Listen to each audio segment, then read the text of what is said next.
a nonprofit that I started, which is called Black Academics, which is a nonprofit that I started to spread and really disseminate these types of educational opportunities, as well as we're now creating a curriculum um, to be launched throughout various school districts around the country.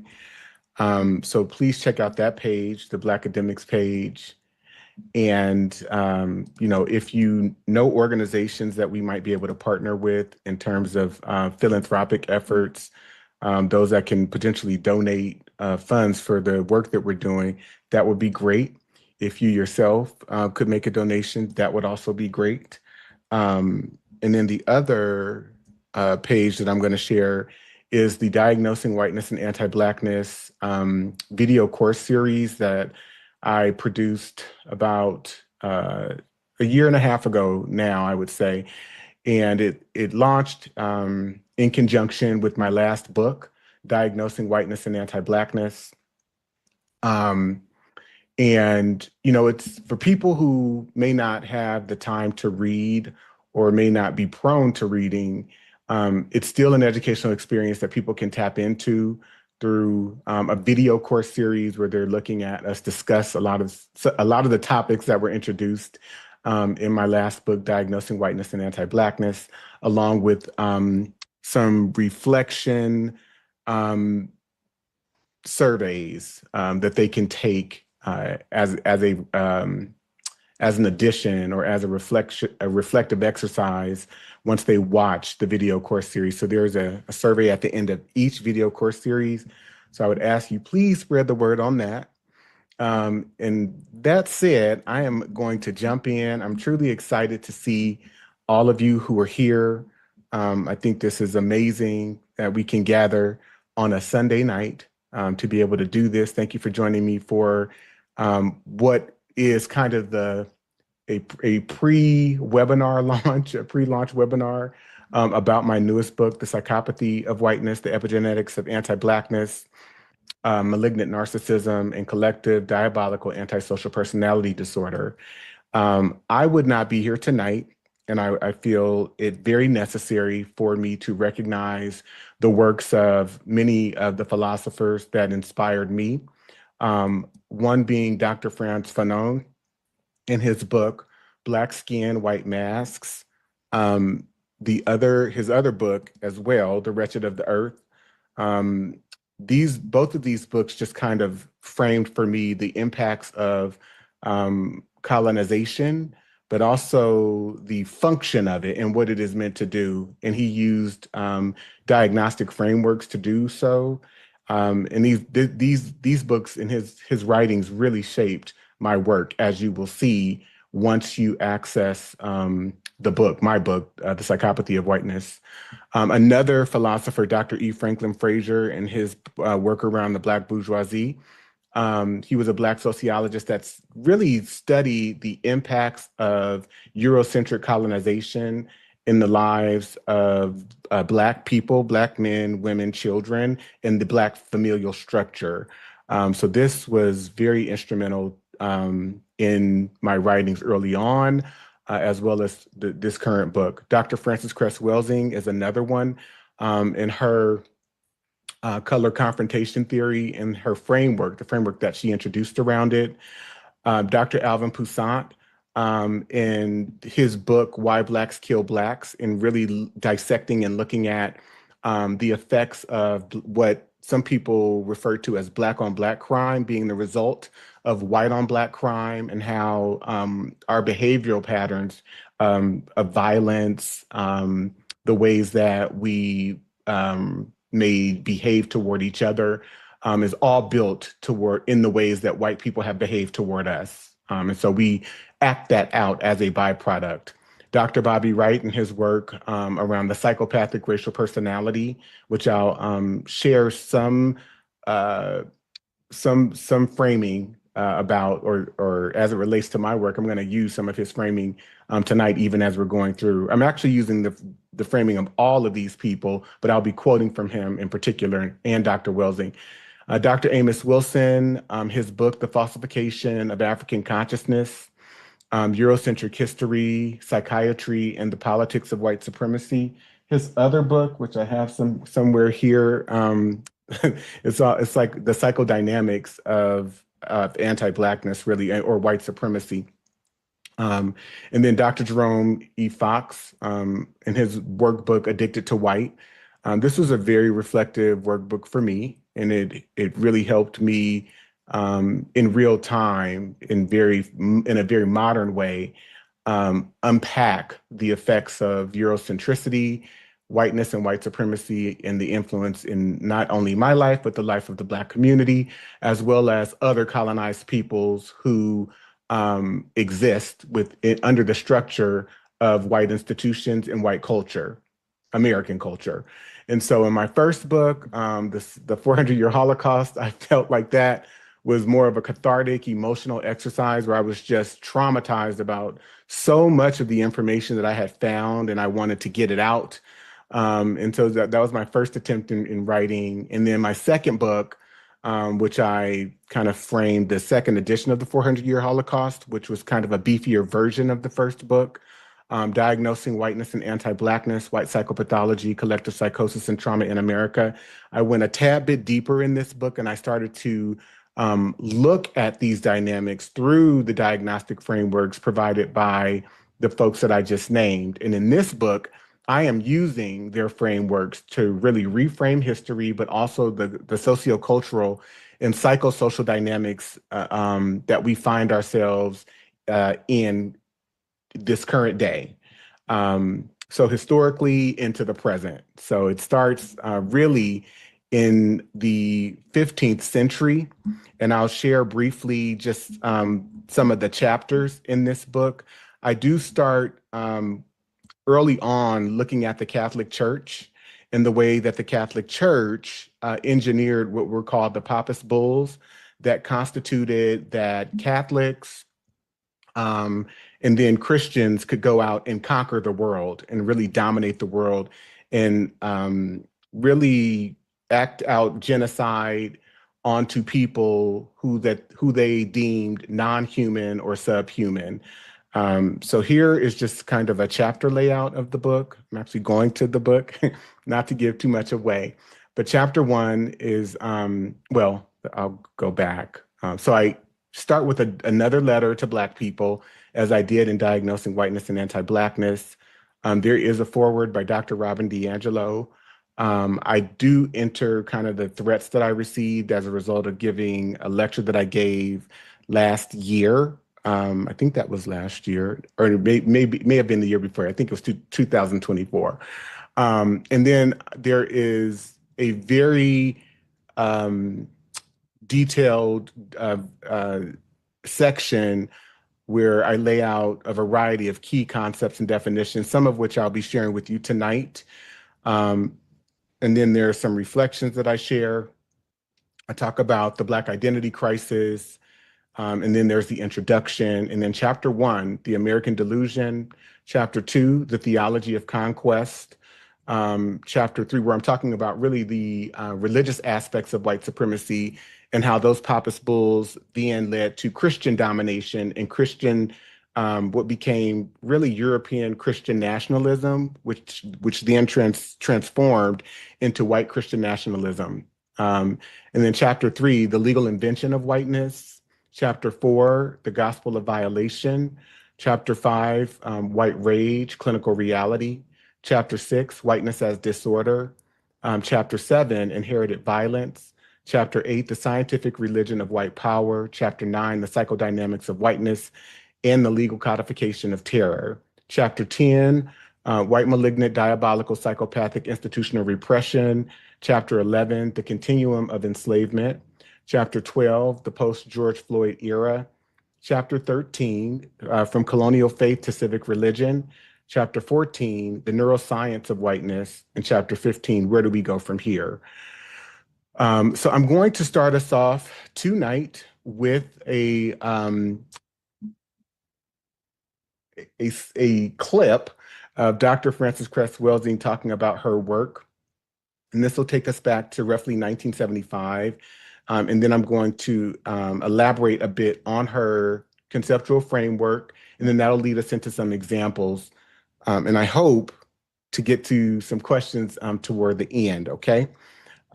So here we go.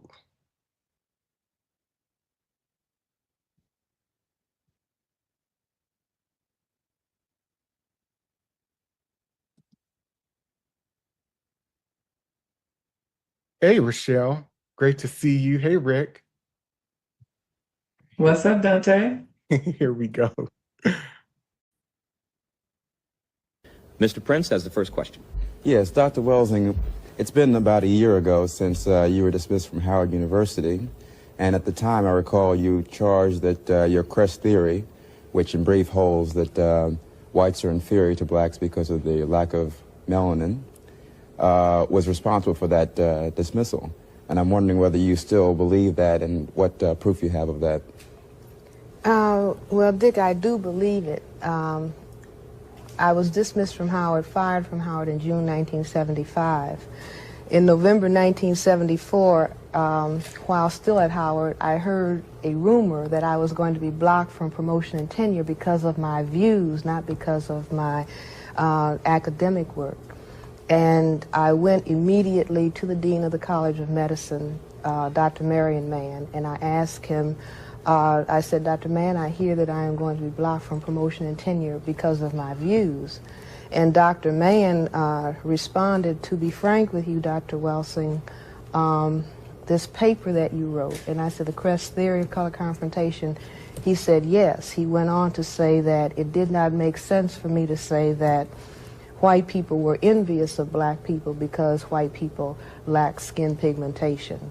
And we went on from that point. But let me make one correction. My theory does not say that whites are inferior to blacks. I don't say that. I say that whites feel that they are inferior because they cannot produce skin pigmentation and because their status as, I say, a variant of albinism is genetic recessive to blacks, and they can be genetically annihilated by non-white people, that this is what causes that sense of inadequacy, that they have built a total behavioral system that is a compensation. White supremacy is a compensation for a sense of white genetic inadequacy. I see.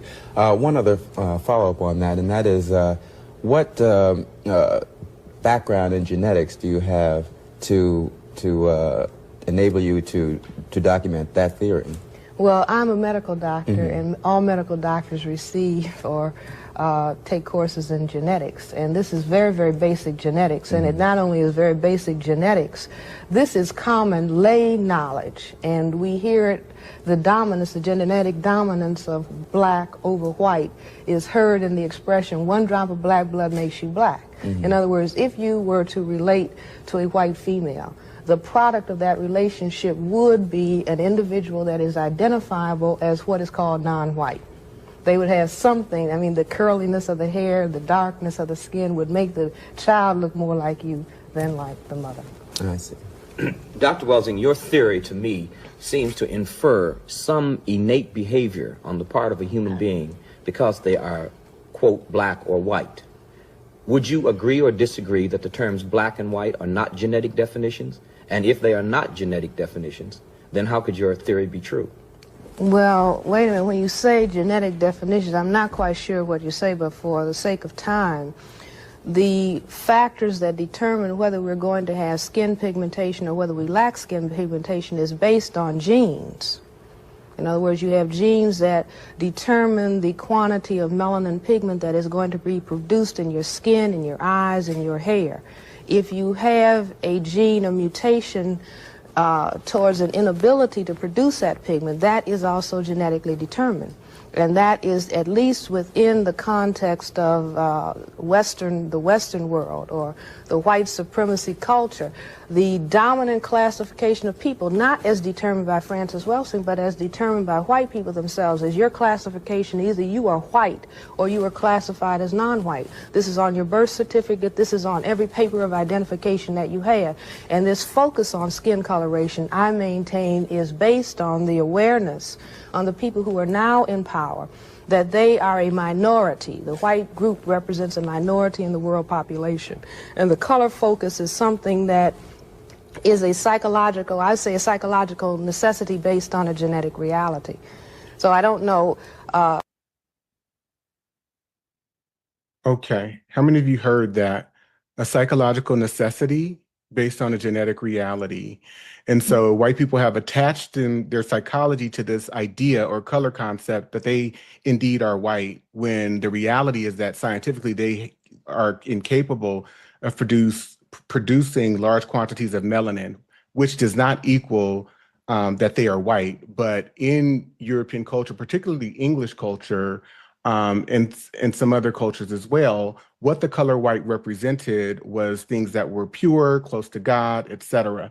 And so you've got a conglomerate of European people coming together for psychopolitical purposes to form a conglomerate that is a juxtaposition toward a group of people that they are calling Negro, which means black, right? And so it's a political cult of sorts, if that makes sense. Hey, Kim McLean, it's great to see you. What I begin to understand when I looked at, and I'll show her conceptual framework, and I'm going to share some examples of exactly what she's saying, because as I went and relooked at and started to re-examine my research and the evidence that I had found, just kind of evidencing what she is saying, I became mind blown because I'm like, oh my God, what she's saying is actually true.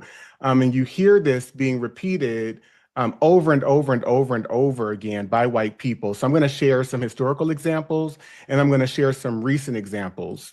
So in her, she says it's white supremacy is a psychogenetic it's a psychogenetic necessity based on a psychological necessity based on a genetic reality, that they can be genetically annihilated, and that this has in so many words really driven white people mad, so to speak, to the degree that they have launched a total compensatory logic system, white supremacy, to be able to dominate other people, colonize them, and dominate them in every area of our lives. And the areas of our lives, which she takes from Dr. Neely Fuller Jr., and she calls them the areas of people activity, are economics, education, entertainment, labor, law, politics, religion, sex, and war. It has infiltrated every area. And so that's what I'm going to share more today. So if you go back, for example, to 1664, in this act, in the colony of Maryland, this act made black men slaves. But what it also did, it says, and all children born of any Negro or other slave shall be slaves as their fathers were for the term of their lives. So it's stripping black men of all value and worth, but it's also making them unappealing. But it's criminalizing at the same time European women. It says, and for as much as diverse freeborn English women, forgetful of their free condition, and to the disgrace of our nation, marry Negro slaves, by which also diverse suits may arise. Notice that language. They're concerned about diverse suits arising, non-white people. And so they become psychologically preoccupied in a compulsive manner about the fact that non-white children will be produced. And so they criminalize the white women, and they basically say, if you marry these black men, you'll be enslaved for the life of your husband. In 1681 in Maryland, they do this, they repeat it, but they introduce the language white. So rather than just freeborn English, they're saying other white women, because prior to this, you had Eleanor Butler, who married a black man the month before. I think this law hit the book September of 1681. She married William Borman in August 1681. And so they're saying English or other white women. And this is when whiteness, either the first time or one of the first times, becomes a legal category of sorts. And they introduce another law similar to this in the Virginia colony in 1691. That one is much more explicit. I won't go through it. And then in 1705, here's another example. This one says, and for a further Christian care, oh, let me go back. So in the laws concerning marriage, a few things happened during this period. So the Virginia law not only deals with white women, but it also deals with white men. And it says that they cannot marry black women or anything. And what they also do is they start to criminalize ministers who are performing the marriages. So they're sending them to jail. The laws concerning indigenous people are a bit different because, again, it's based on colorism. And for as much as members of certain indigenous tribes were able to intermix or amalgamate with white people, and it produced a product that was of a hue that it was similar to that of a European person, they were fine with those marriages. So you don't see the same types of legal actions being taken where certain members of certain indigenous communities are concerned. If they were darker and or considered a mestizo, then yes, they had a concern with that because it would produce a brown baby. This law does a few things. So it says, and for a further Christian care and usage of all Christian servants, be it also enacted by the authority aforesaid, and it is hereby enacted that no Negroes, mulattoes, or Indians, although Christians or Jews, Moors, Mohammedans. So they're talking about Afro Jewish people because, and I want to frame this adequately, Jewish people were thought to have and did cohabitate with Moorish people in Spain for a period of almost 700 years or maybe a little bit over. And so all of these indications that you see here of various identity categories are people who are assumed to be of African descent. So it says that no Negroes, mulattoes, Indians, although Christians or Jews, Moors, Mohammedans, or other infidels shall at any time purchase any Christian servant nor any other except of their own complexion. So, and I'm just going to stop this for just 1 second. How many of you see just by the use of that language, they're concerned about color, they're concerned about complexion, it's occupying their psychology. So I want you to, if you can, for those of you who can, just write a quick reflection in the chat based on what I've explained so far so that I can understand whether you're tracking with me or I need to kind of slow down. So if you can write just kind of your thoughts, I'll give you maybe a minute to do that in the chat. That would be great. What are you taking away or what's resonating with you so far based on what I've shared and kind of how I frame this discussion?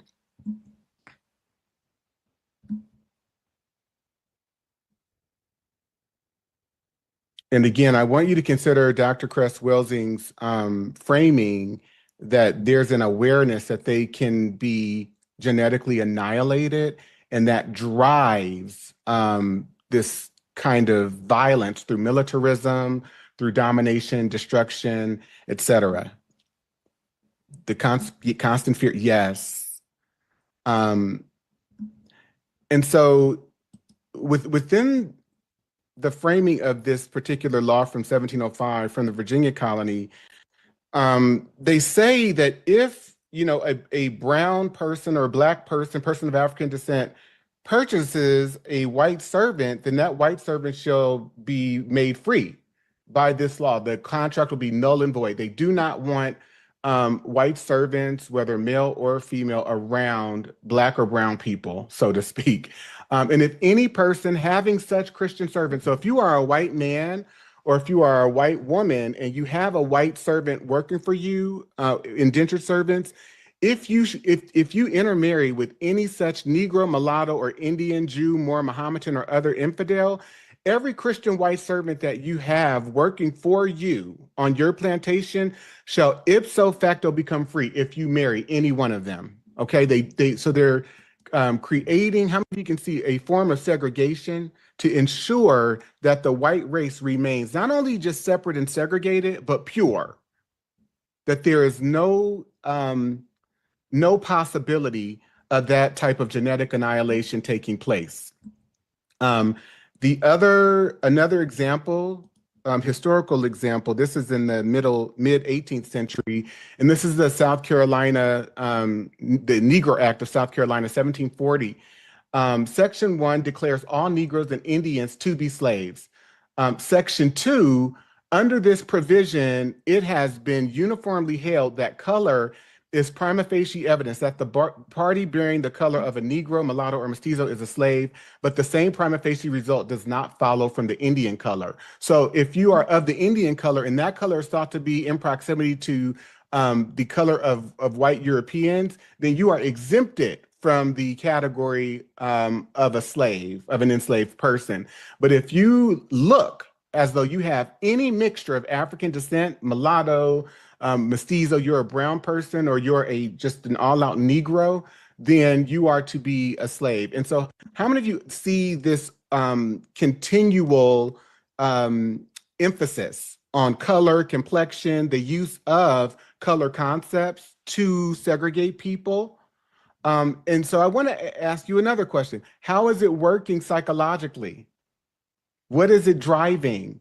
Because in my estimation, when I looked at this, I said, wow, this is emblematic of people who are schizophrenic and very paranoid. It's driving a paranoia. Would anyone like to respond to that? I'll ask maybe one person.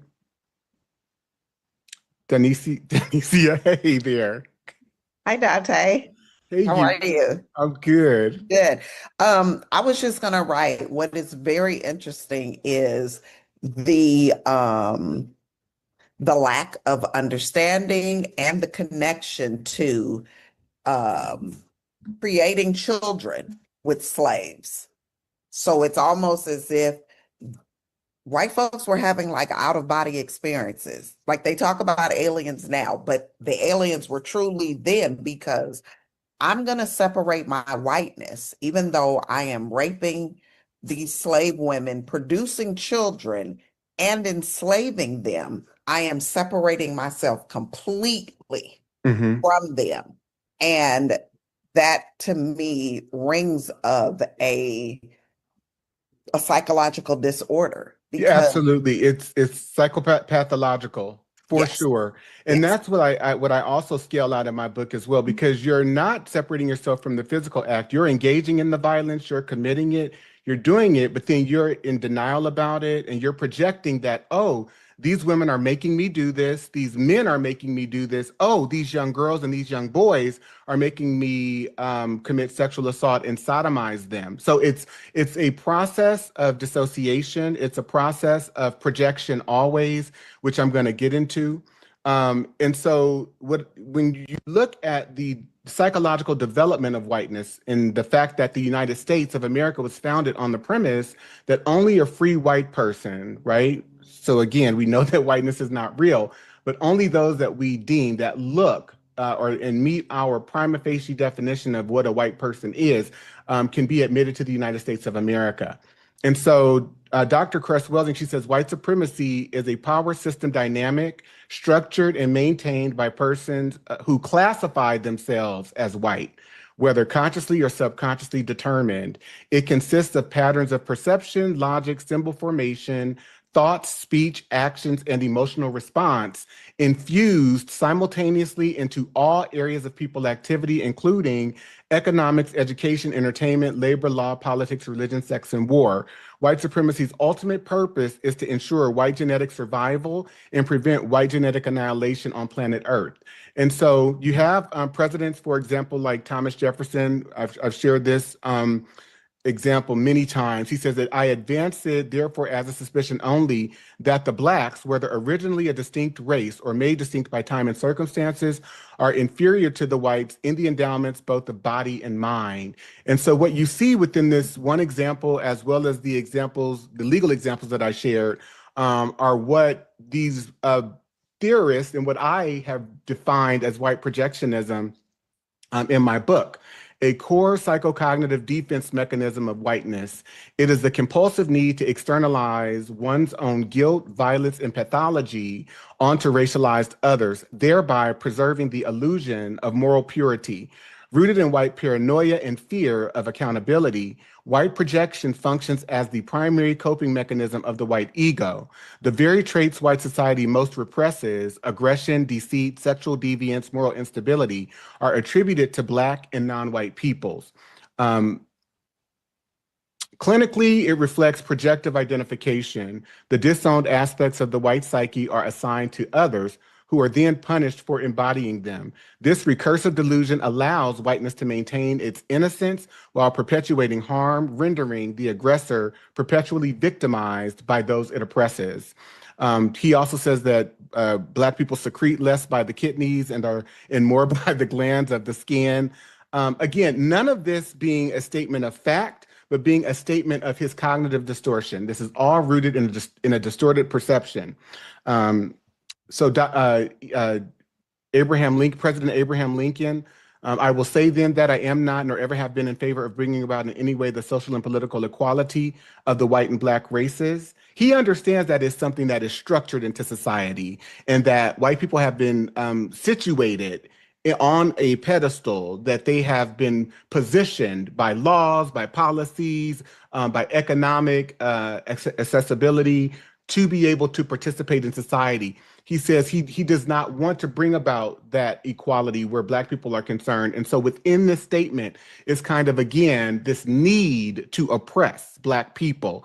He says that I am not or ever have been in favor of making voters or jurors of Negroes, nor of qualifying them to hold office. So it's a compensatory logic system that is a domination system, right? They have the ability to decide who can vote, who won't, and so on, nor to intermarry with white people. And I will say in addition to this, that there's a physical difference. Again, Black people, or the idea of Blackness, occupying so much of his mindset. There's a physical difference between the white and Black races, which I believe will forever forbid the two races living together on terms of social and political equality. And inasmuch as they cannot so live, while they do remain together, there must be the position of superior and inferior. And I, as much as any other man, am in favor of having the superior position assigned to the white race. He's not just in favor of it, he is compulsively obsessed and concerned with it. That is what his statement, and that's true of all white people. President Andrew Johnson, Lincoln's successor, if Blacks were given the right to vote, that would place every slave-footed, bandy-shanked, humpback, thick-lipped, flat-nosed, woolly-headed, ebon-colored Negro in the country upon an equality with the poor white man. As long as I am president, this will be a country for white men and a government for white men. This is white supremacy. This is white psychopathology in action. I am concerned with about the survival of white people, this idea of whiteness and white people that I have conjured up in my head, and that is who I am fighting for. That is what is of most importance and value to me. President Richard Nixon, you have to face the facts. The whole problem is really the Blacks. The key is to devise a system that recognizes this without appearing to. Again, it is an obsession. It's a psychopathological obsession. Donald Trump was reported to have said, I think that that guy is lazy, and it's probably not his fault because laziness is a trait in Blacks. It really is. I believe that. Trump also later acknowledged that, okay, so yeah. So anyway, again, the psychocultural aspects of this, that this mindset, this psychology has been so deeply embedded into the minds of European people. And again, none of it being a statement of truth or fact. It is rooted in their perceptions, their warped, their warped misperceptions of people of African descent and those that they call Black, have characterized as Black people. So Dr. Bobby Wright, in The Psychopathic Racial Personality, he analyzed the behavior of European Americans toward African Americans through the lens of psychopathy. He proposed that the historical and ongoing mistreatment of African Americans by European Americans is not simply a matter of prejudice or ignorance, but it is indicative of a deep-seated psychological condition. So some of the key characteristics, Dr. Wright argued that the defining traits of the psychopathic racial personality include an absence of empathy, a disregard for the humanity of others, deceitfulness, and a persistent pattern of exploiting and oppressing African Americans. He believed that these traits are manifested in institutionalized racism, systemic violence, and cultural domination. And so he says, in their relationship with the Black race, whites are psychopaths, and their behavior represents an underlying biologically transmitted proclivity with roots deep in their evolutionary history. The psychopath is an individual who is constantly in conflict with other persons or groups. He is unable to experience guilt, is completely selfish and callous, and has a total disregard for the rights of others. One of the best methods that can be used to measure the psychopathic traits of the white race is observing and analyzing their universal overt behaviors and attitudes towards Blacks. Psychopaths simply ignore the concept of right and wrong. By ignoring this trait in the white race, the lack of ethical and moral development Blacks have made and are still making a tragic mistake in basing the worldwide Black liberation movement on moral suasion. It is pathological for Blacks to keep attempting to use moral suasion on a people who have no morality where race is the variable.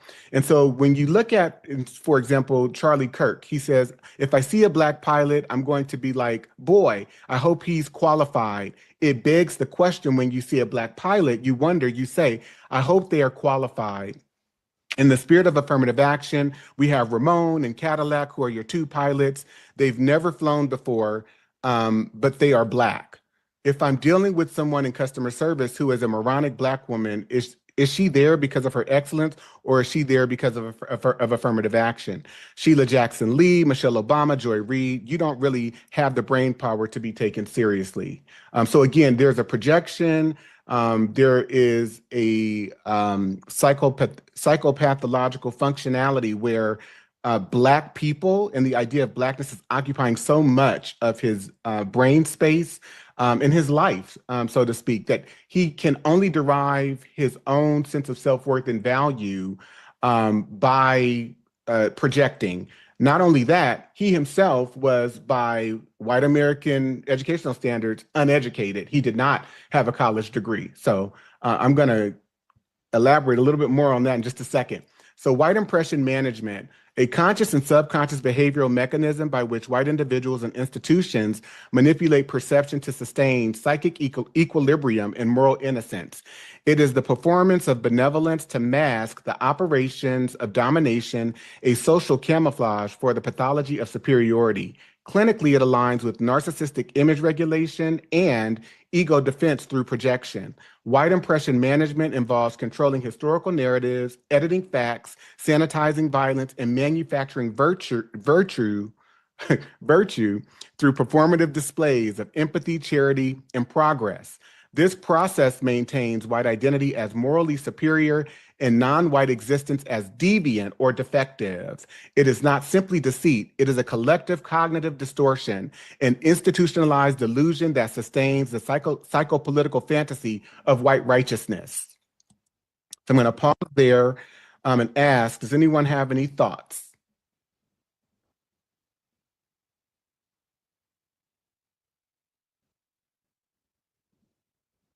Okay, I'm going to move on for the sake of time. And so again, when you look at kind of this impression management, right, and what white people project to the world about themselves and to themselves about who they are, you see that it's not rooted in any type of factual analysis or truth as well, which is why you can have, for example, this guy, John Corcoran, who wrote an article that I featured in my first and second book. He says, I was a teacher for 17 years, but I couldn't read or write.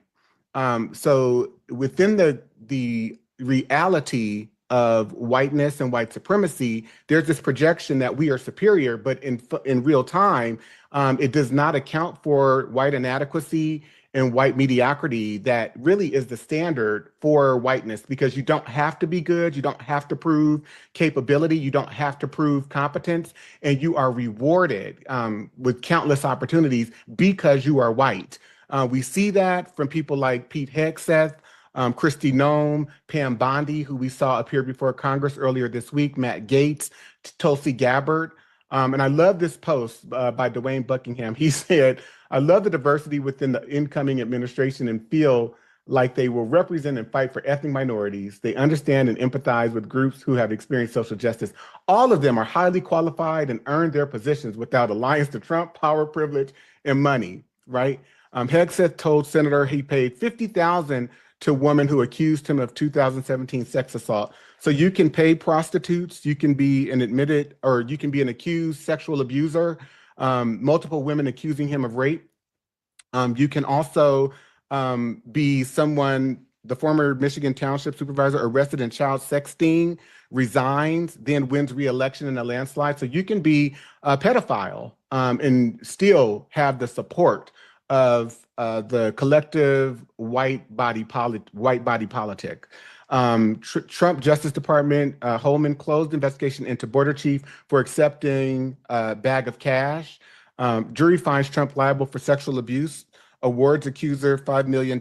You can become the president of the United States. You can be convicted of felony crimes of fraud and still, again, have the support of the collective white race. So they're within the function of impression management. It's not rooted in a reality, but it's rooted in a projection that we are moral, we are pure, we deserve. It's a compulsive entitlement.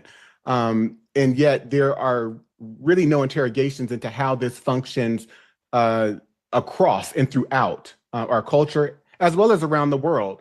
And let's be very clear, the white supremacy was accomplished through militarism and through white domination, not because these people were superior or their ancestors were superior. So white affirmative action, the legal and institutional codification of racial narcissism, it encompasses all laws, policies, and cultural norms designed to perpetuate white dominance, including property rights, policing, taxation, education, and employment systems. Clinically reframed, white affirmative action is the structural symptom of whiteness's dependency disorder, its inability to sustain self-worth without systemic preference and protection. It is the pathological insistence on entitlement, the belief that material and psychic comfort must always be secured at the expense of others. Through this mechanism, whiteness perpetuates a feedback loop of dependence, fear, and projection, the constant need to reaffirm superiority through institutional scaffolding. It is the architecture of delusional privilege built on collective psychopathy. I'd love for you to write your thoughts in the chat. What is this? What bells are beginning to ring for you? And while you're doing that, I'm also going to prepare some videos that I want to share with you as well. Okay.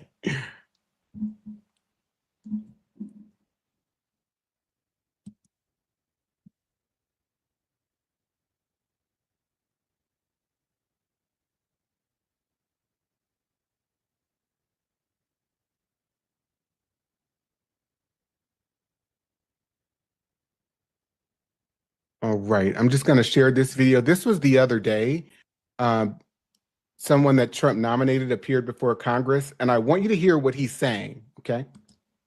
President Trump's nominee for a top position at the State Department faced bipartisan pushback yesterday during a confirmation hearing over previous comments he has made regarding the erasure of white culture. Jeremy Carl served as Deputy Assistant Secretary of the Interior during Trump's first term and is currently a senior fellow at the Claremont Institute, a conservative think tank in Washington. He is Trump's pick for a position that involves implementing U.S. policy at the United Nations and other multilateral organizations. In one exchange, Senator Chris Murphy of Connecticut asked Carl to clarify previous statements regarding concerns over the erasure of white culture and identity. So tell me the values that stitch together white identity and that make it different than black identity. Senator, again, thank you for spent a lot of time talking about this and writing about this. Yeah, no. Be able to, you're struggling with this, but you should be fairly easily, I would assume, able to tell us your thoughts on how white identity is different than other kinds of identity and how it's being erased. Senator, again, thank you for the question. I'm just trying to be I'm just trying to be very precise. Because I'm here in front of a Senate committee, I would say that the white church is very different than the black church in terms of its tone and style on average. Foodways could often be different. Yeah. And those music could be different. And those are being erased. Music could be different. Well, if you look at the Super Bowl halftime show, which was not in English this year. So our ability to access white churches or white food or white music is being erased? Senator, again, thank you for the question. What I would say is the biggest thing, because actually, contrary to many of the comments that have been shown, racial nationalists have been very, very critical of my work because they correctly say that I'm actually, of course, not a racial nationalist, which I'm not. I'm a civic nationalist. I am concerned with the majority common American culture that we had for some time that through particularly mass immigration, I think has become much more balkanized, and I think that weakens us. And again, I'm not running away from that comment. I'm not apologizing for it. Well, I'm way over my time. I think you're struggling to answer this question, right? Because underlying your beliefs is a sentiment that white culture is just simply better. That no, Senator, I have to disagree with that. But you haven't been able to really coherently answer any of my questions about how you define white culture, how you define the threat that's posed. I appreciate you being very honest that you believe that white Americans are subject to greater amounts of discrimination in this country than black Americans. I do not think that's a sentiment that is shared broadly on this committee. It is all what makes you just wildly, wildly unqualified to take this post. I'm well over my time. Thank you. Well, Senator, I do appreciate you letting me actually respond. I genuinely do. So thank you.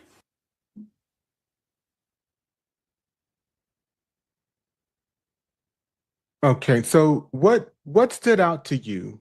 And I'll ask for maybe two people to speak up. And I'll kick us off. How many of you could see that he was unable to really give any clear examples about the ideas about whiteness that he holds in his head? How many of you were able to see that by show of hands? But yet the idea is there. And again, there is an occupation of brain space that is driving this, that is completely psychotic, immensely dangerous. So yeah, two people. Are there two people that'd like to share thoughts?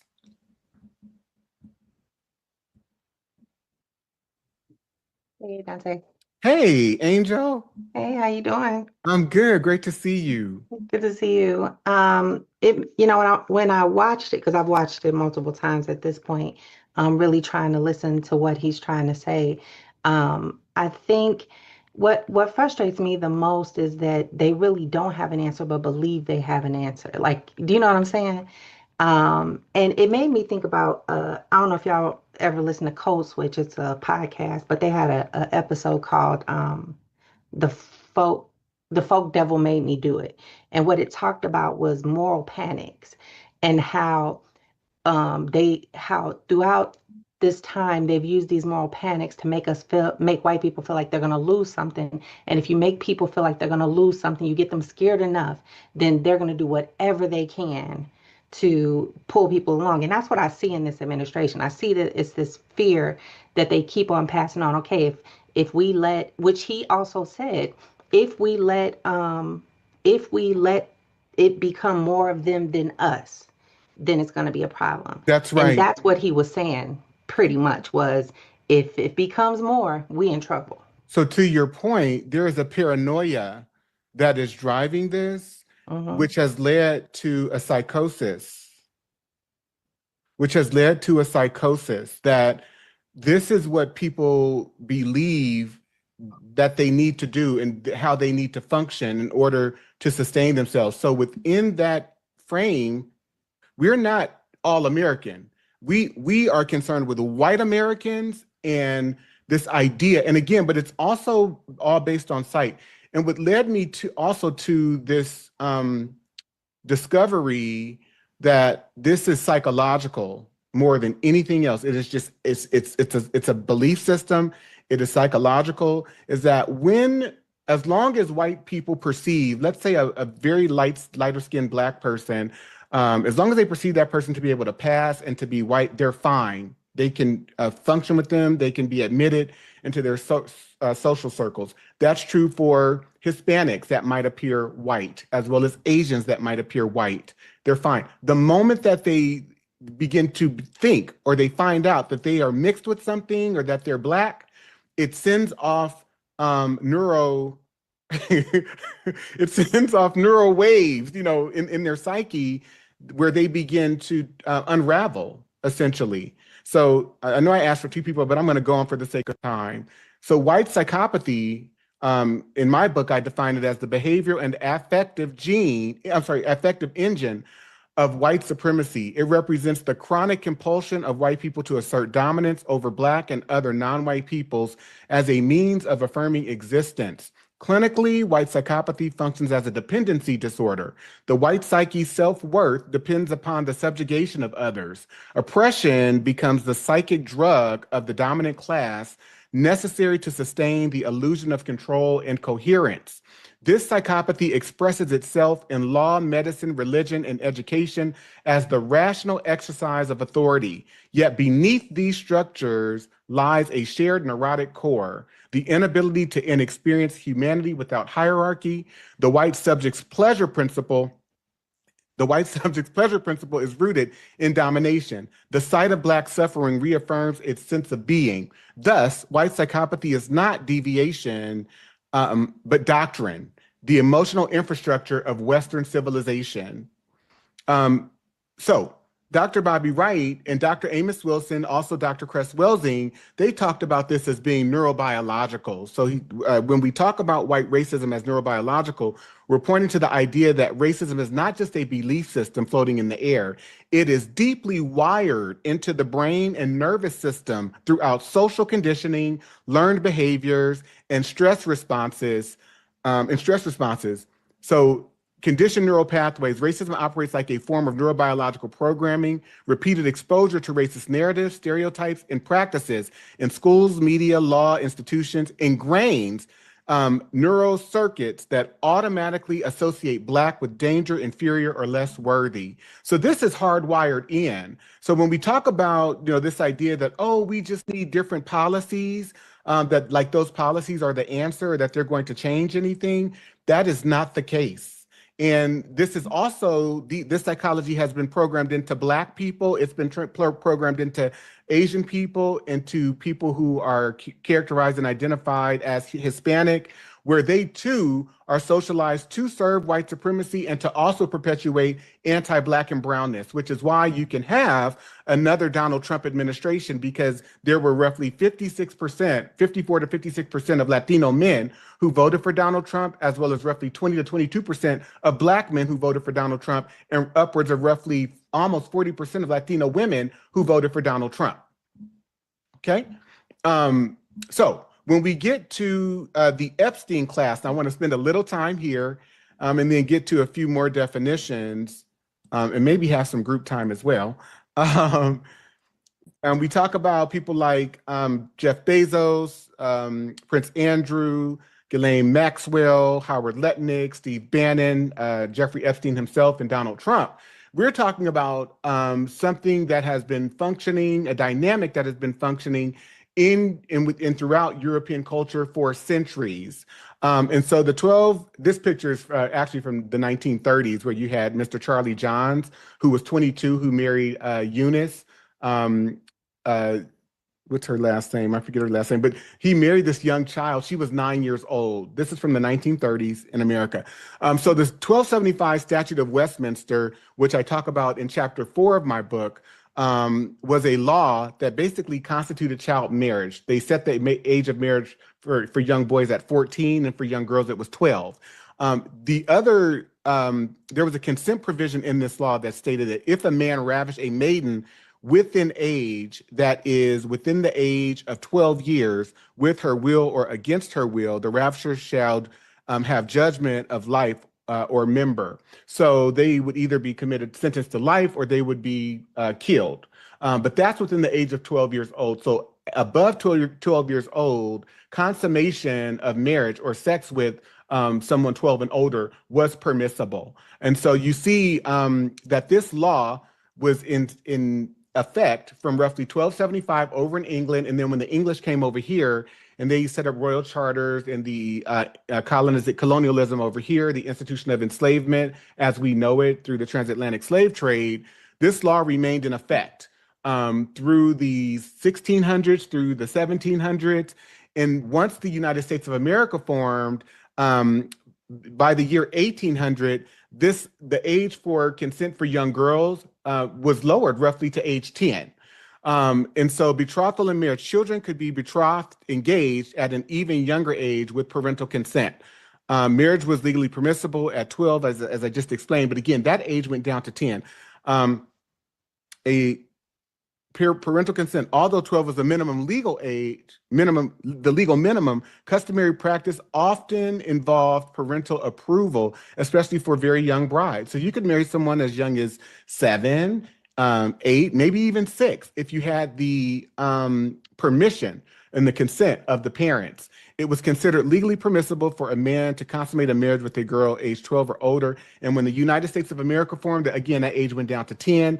And in some instances, it went lower than that. Intercourse with a girl under 10, this was just under the 1275 Westminster statute, was considered rape under English law as codified in the Statute of Westminster, but it was not considered rape once the United States of America rolled around and began to lower these ages. So the persistence into U.S. law in the 18th century, so through the 1700s and into the 1800s. After American independence, most U.S. states retained English common law standards unless they specifically passed statutes modifying them. Throughout the 18th and early 19th centuries, the age of consent in most states remained between 10 and 12 years old. In some states, though, like Delaware, the age of consent was as low as 7 years old until the 19th century. Okay, so again, we see white psychopathy being acted out here. And then if you go to other texts, such as slave breeding, which I also quote in my text, they point to the fact that plantations relied on what they referred to as breeding wenches and plantation bucks, where they would require Black boys and men to rape Black girls and women. So this was the economy of the institution of slavery, especially when they outlawed they passed the International Slave Trade Act, which effectively banned slavery in the United States in 1808. And that's when they got about really breeding Black men and women and boys and girls. And so if you go to the slave narratives, which this book quotes from, and then I also quote from a series of slave narratives as well, where you see formerly enslaved people talking about how their parents were prized as fast breeders. Someone was saying that their parent received, Peter Brown, his mom gave birth to 3 sets of twins, right?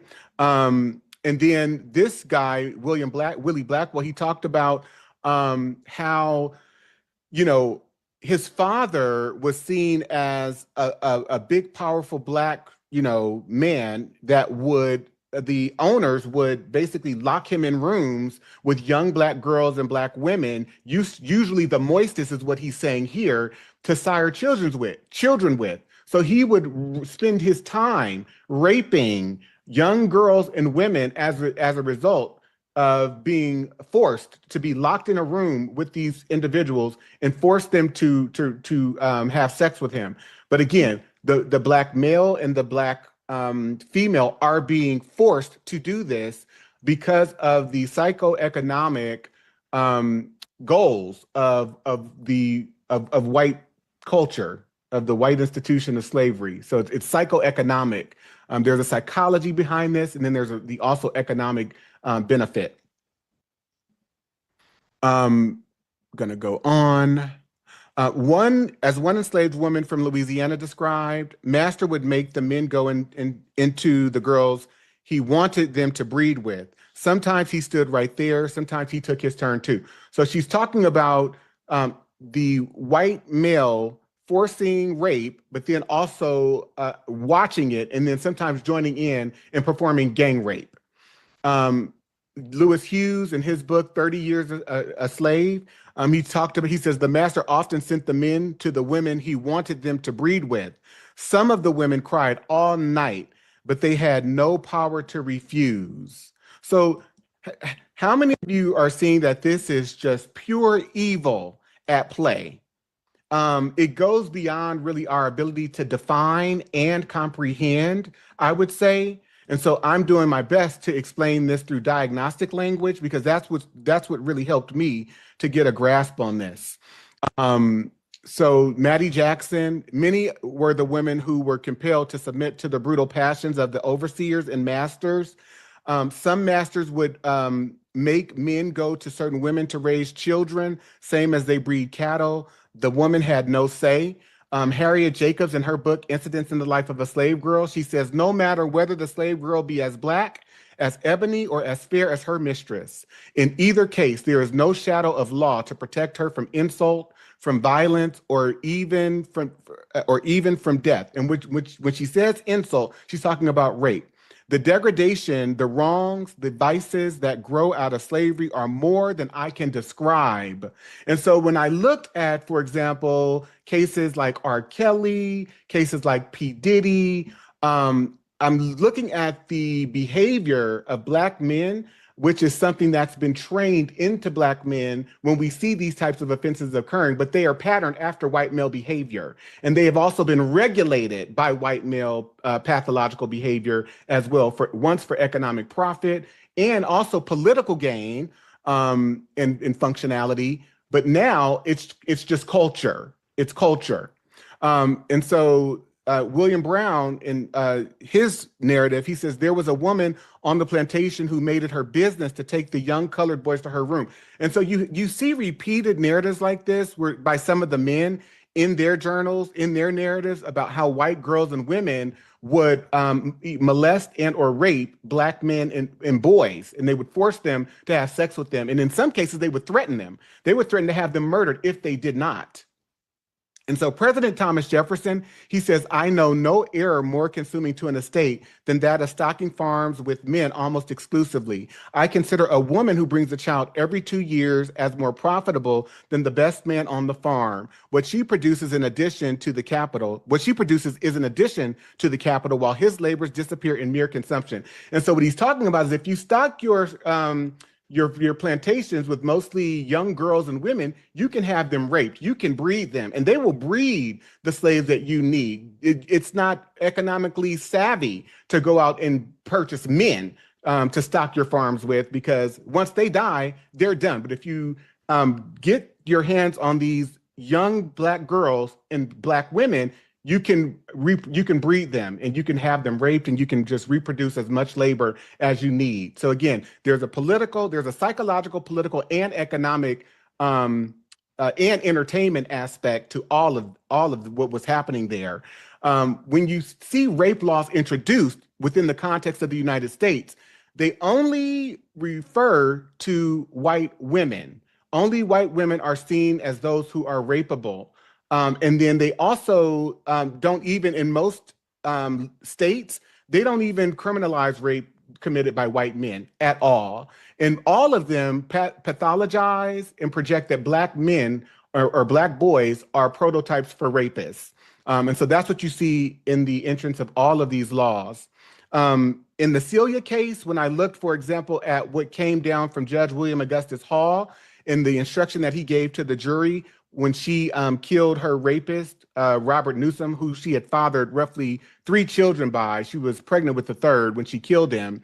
But the judge basically said in this case, if Newsom was in the habit of having intercourse with the defendant who was his slave and went to her cabin on the night he was killed to have intercourse with her or for any other purpose, and while standing in the floor talking to her, she struck him with a stick, which was a dangerous weapon, and knocked him down, and struck him again after he fell and killed him by either blow. It is murder in the first degree. So she should not have been defending herself, because if he was in the habit of raping her and he had been doing it, she needed to submit. So how many of you can see the connections in terms of what's happening right now with this kind of worldwide pedophile ring that's being discovered, I guess, for the first time, but that this has been at play and ongoing for Centuries, by show of hands. Okay. I'm going to, again, and you see this pathology further actualized and realized through various rulings. This is the Mississippi Supreme Court in 1859. They considered whether the violation and the rape of a 9-year-old girl by an enslaved black male was actually rape. And what they decided was that it was not rape because rape could only be committed by or on the person, on the body of a white woman. And so within this ruling, there are several things happening here that just kind of jumped out at me. They say the crime of rape does not exist in this state between African slaves. Our laws recognize no marital status as between slaves. Their sexual intercourse is left to be regulated by their owners. The regulations of law. So think about this.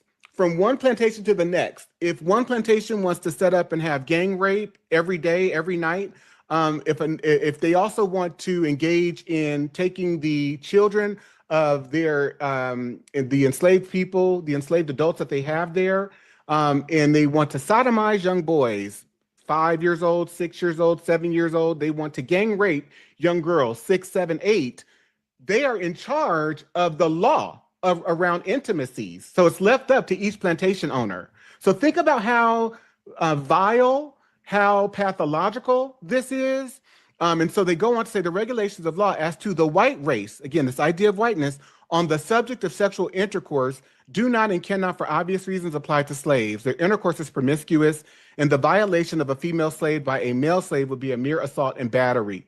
So I have several more examples that I outline in my book. Actually, there are a myriad of examples, and I want you to get the book, so I don't want to give too much away.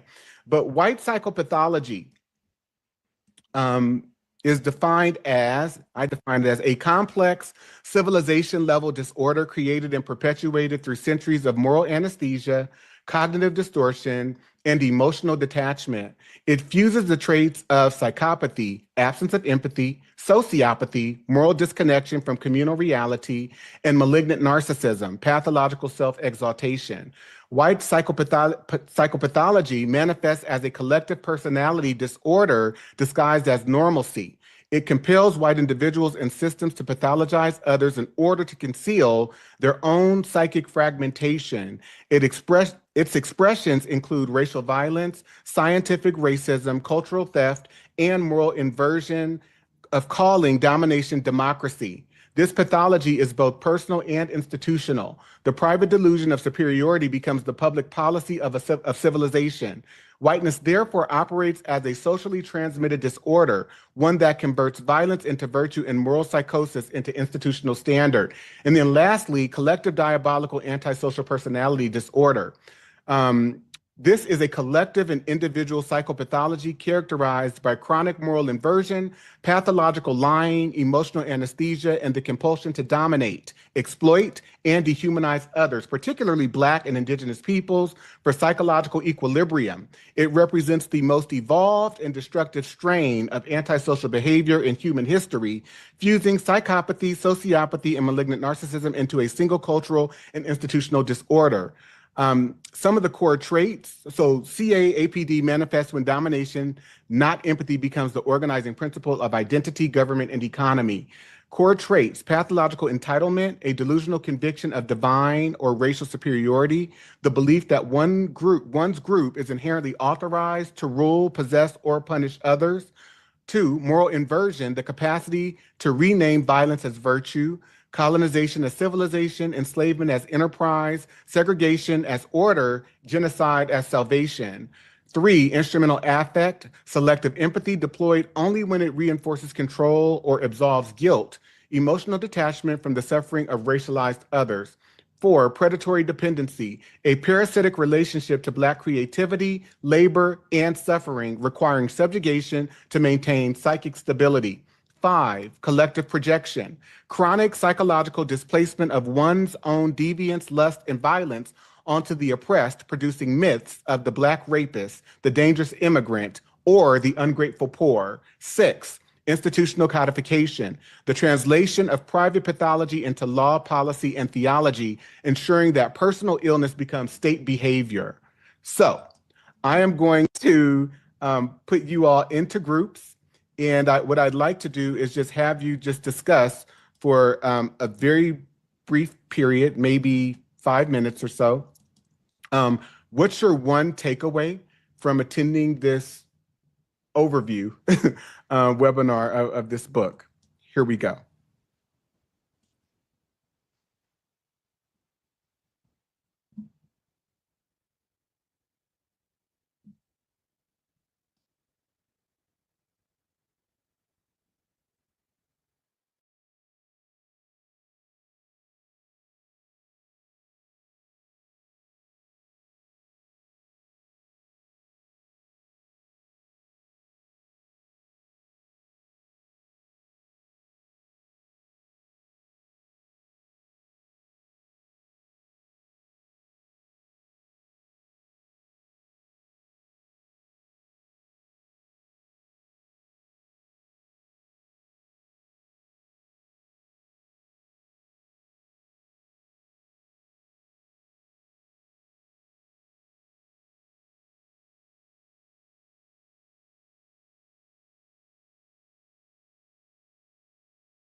Dr. Smith, are you on? Dr. William A. Smith?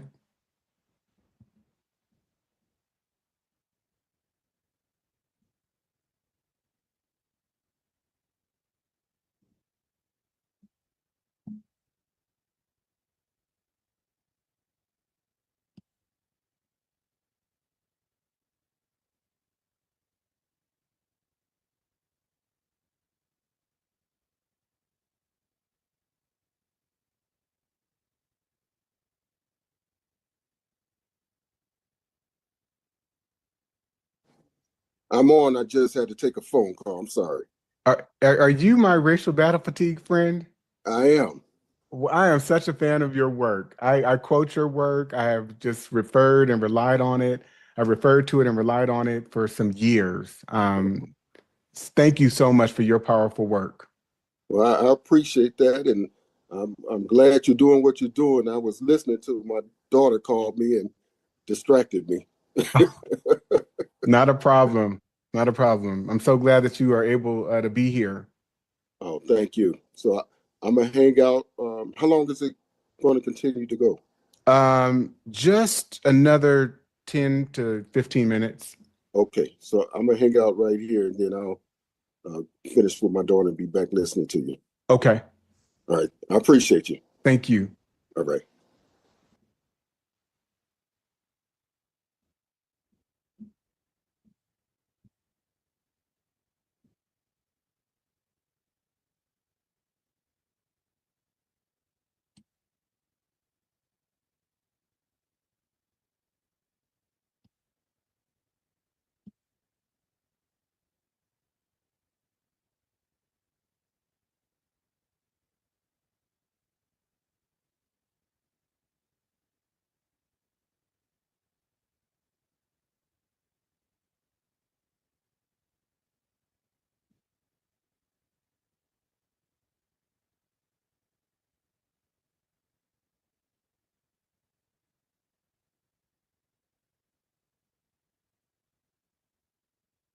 Hey, Artemis.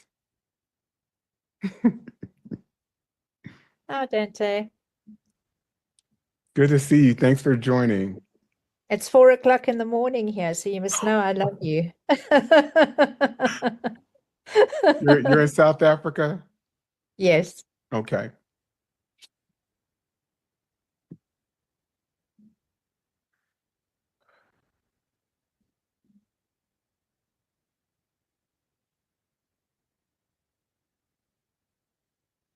Hi, Dante. It's Sabrina. I'm on my wife Mario's tablet. Hey, you. Hi. It's so good to see you. We'll hear your voice. Good to hear you too. Well, good to see you. Thank you, babe. You're welcome. Okay. I was just talking. There was only one person in my breakout room. Yeah, Dante. a few people didn't go. So Oh, okay. yeah. Okay.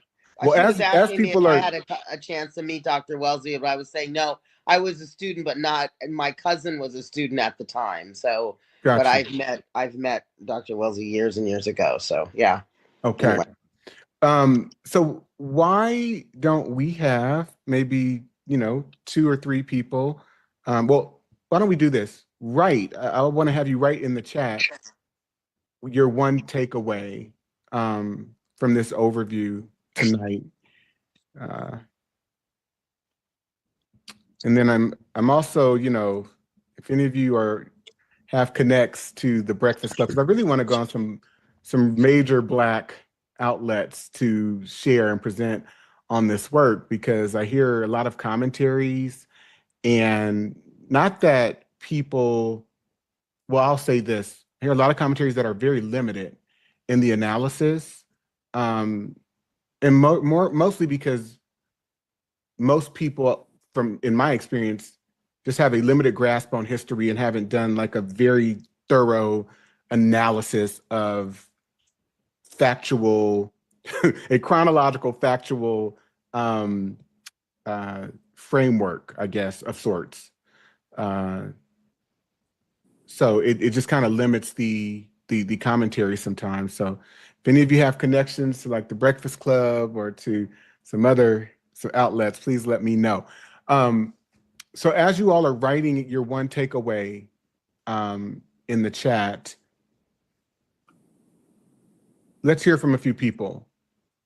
What are your thoughts about what I've presented?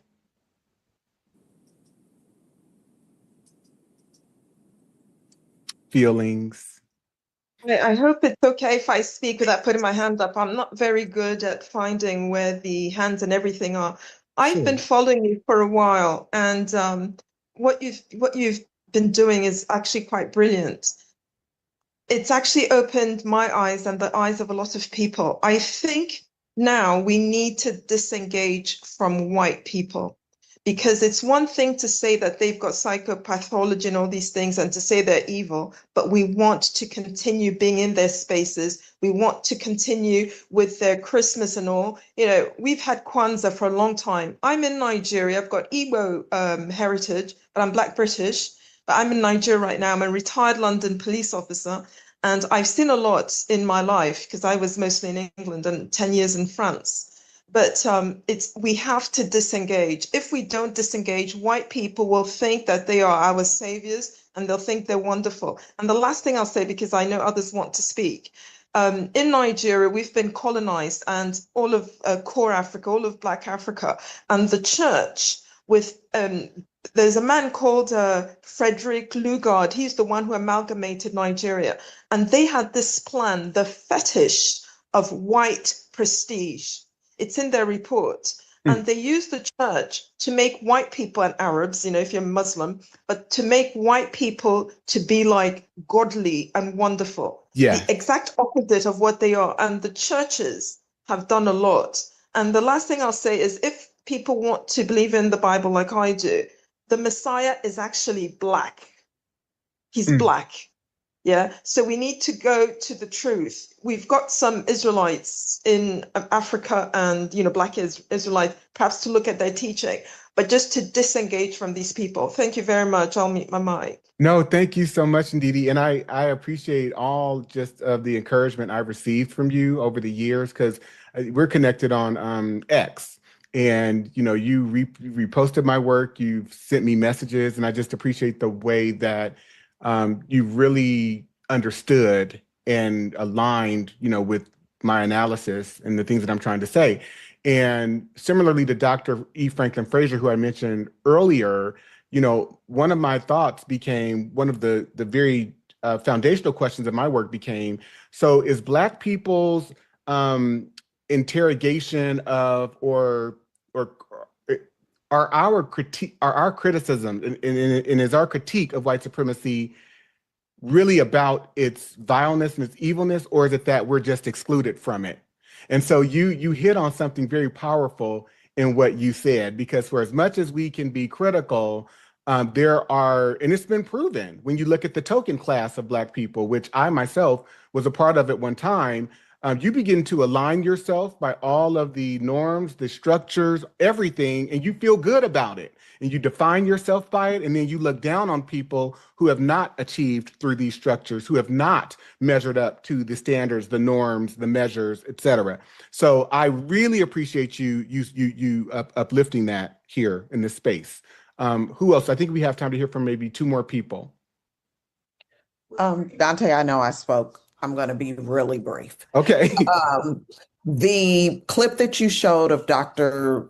Welsing is circulating on social media, and there is a huge debate going on. I'm not sure if anyone is familiar with Dr. Tommy J. Curry and the two Needies, I hope I'm pronouncing her name right, to her point, disengaging, because the dialogue that was going on under the clip of that post had more to do with Black people defending Howard University, a historically Black college. My experience is that they always talk about they are the Harvard of HBCUs, right, which to me is diabolical in itself. How the hell do you say you're an HBCU, but you consistently compare yourself to a PWI? That you were excluded from, which is the reason that HBCU had to be created. It reinforces white supremacy. It reinforces anti-Blackness. You're absolutely right. I agree with you. So when we're talking about whiteness or white psychopathology, we are talking about a mindset, a psychology that has been infused into not only European people, but its subjects, those that it has colonized. And menticide is going to take us out. It is going to take Black people out, and I need Black people to understand that. Thank you so much. And I talk about that in my second book and in this book as well. Artemis.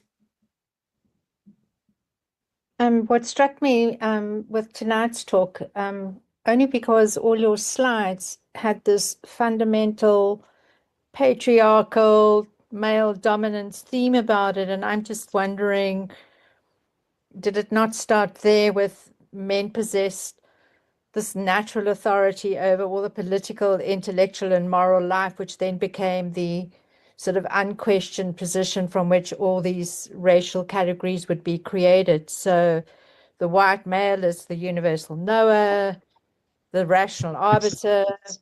I mean, something different just struck me about all this male dominance and patriarchy having created all of this. And so I don't really have the words for it, because it's just come to me and I haven't had time to sort of think around it. But I just want to make that comment, that not in defense of white women, of course, because they're fucking racist too, but just that. Oh, you said the white women? Yeah. So that I don't exclude them, but I just noticed that it's this patriarchy that really created this, Yeah, but I do want to say, though, when we think about the white women that were plantation owners that also held up white patriarchy and are a part of the white collective patriarchal body politic, white supremacy was not just the architecture of white maleness, but also white femaleness.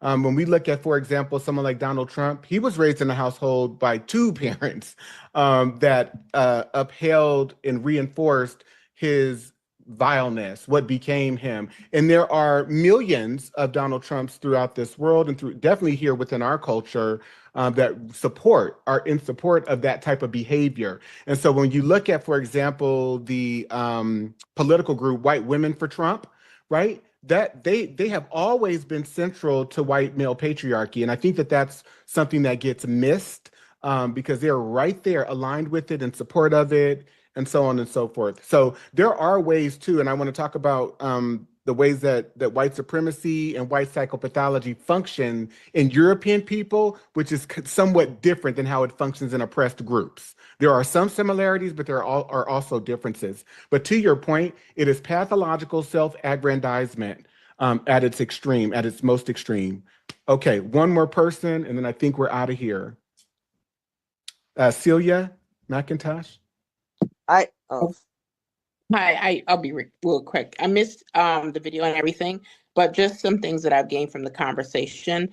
I heard this quote this week that talked about how when they talked about Pam Bondi, they said you have been protected by the privilege, but you really don't have access to it.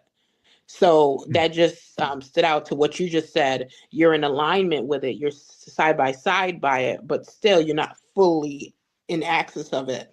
And the other thing that you guys brought up was disengagement. And for me, what I found out about that disengagement is that it creates more rage. So I don't know what your thoughts about that is. But that's one of the things that I've noticed when you do try, even in a workspace where you try to disengage because you are being othered anyway, and you disengage from even going on around with the politics, then the anger increases. Yeah, there's no way to fully disengage with it because you've got to participate for your survival. But on your own personal time, you do have to work to disengage with it psychologically, psycho-emotionally, and psycho-spiritually so that you don't continue to define yourself by it. You see the game for the game, that it's all a ruse, and that you're only doing it because you have to survive. That is it.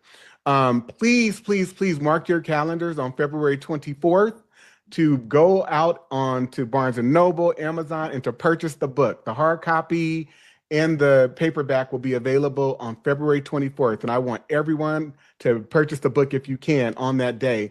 And if you can afford to purchase multiple copies for friends and family, I want you to do that as well. And if you are white, please use your privilege and purchase 10, 20, 30 books and hand them out to Black people that you know. Please, okay? As part of our reparations project that we have going on for Black academics.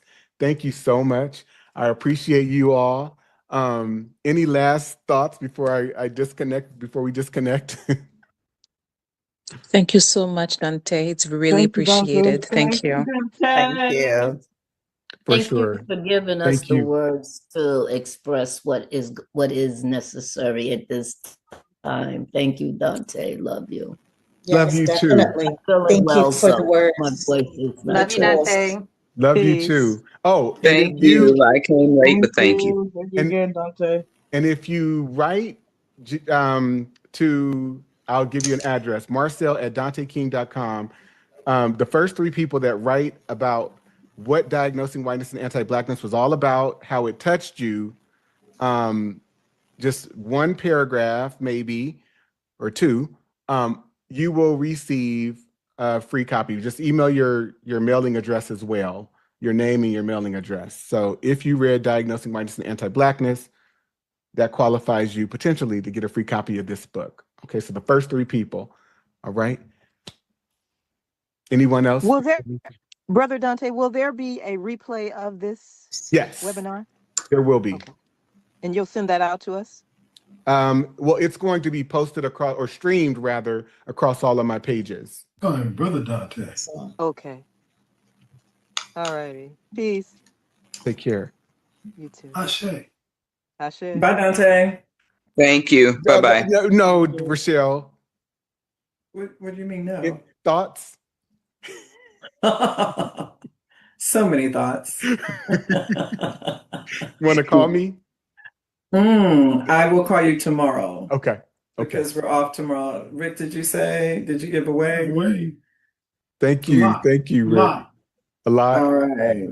All right. Uh, Talk to you soon, baby. Love you. Okay. Love you too. Dante, Yes. on Friday when I got home, I mean, I was pretty much enraged all Friday evening. There was a comment on NPR I was listening to, Ken, what's his name? The jazz player, Ken Poblonsky passed away. He made it, he before he died, he had an interview, and he said that they started the NPR interview with Ken Poblonsky was arguably possibly one of the greatest jazz musicians to ever live. I lost my shit. I just, we're being erased, Dante, and that is what's most frightening. No, we're not. I mean, not erased. That's a strong word. No, we're not being erased, but they're trying.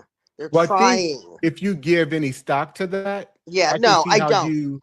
I can see how you might assume that perspective, Correct. but that is a statement that's not a statement of fact. Again, being made by someone on either their own platform or someone that invited them on, and it has no value. It has no value. That's what I was so angry about. It has no value. And, I was talking to my neighbor who also was here today, musicologist. She's Cuban. And, we were just talking about the history of jazz and so forth and so on. And I just, I don't know, it just angered me. So to Dinesia's point, though, you cannot give any psychic room. Right. Any psychic room. Cognitive distortion. I agree. And I, that's what I tell my clients, when they're going through things, it's like, please don't give it that brain space, because then you're not allowing the good to come in. And so, I thank you, Dante. I really appreciate it. Was a wonderful Sunday. I'm glad that you were here. Thank you. Yes. Take care. Okay. Okay. See you in a couple of weeks, I guess. Yes. Or I think this week. This week? Okay. I think so. Okay. Anyway, thank you all. Have a great night. Please tell Brittany I said hello. I definitely will. I see her tomorrow. She is making oxtails, so I am in the building. Okay. Thanks, Dante. For sure. And you and I still have a lunch date to put together. So text me and let me know when you're available. Okay. All right. All right. Bye-bye. Good night. Good night. Good night. Thank you, Artemis, for joining all the way from South Africa, too. Thank you so much. For sure. And Dr. Smith, thank you for being here. I'm so appreciative of you making time and space for this. Well, thank you, and thank you for your work. Thank you. All right, take care, everyone.